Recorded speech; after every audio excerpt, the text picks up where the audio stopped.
મહીસાગર જિલ્લાની ઘટના। ડીટવાસ પોલીસે ફરી એકવાર દારૂ સાથે એકની કરી ધરપકડ। ડીટવાસ પોલીસે 2,74,000 વિદેશી દારૂ સાથે એક બુટલેગરને ઝડપી પાડ્યો।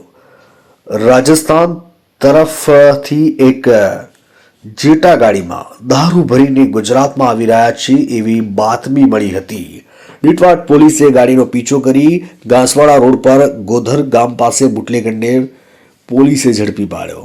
ગાડી અને વિદેશી દારૂ સાથે અંદાજિત કુલ રકમ 7,77,000 મુદ્દામાલ સાથે આરોપીની ધરપકડ કરી।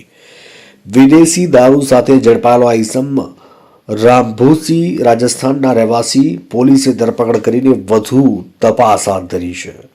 સંતરામપુરથી અમીન કોઠારીનો રિપોર્ટ।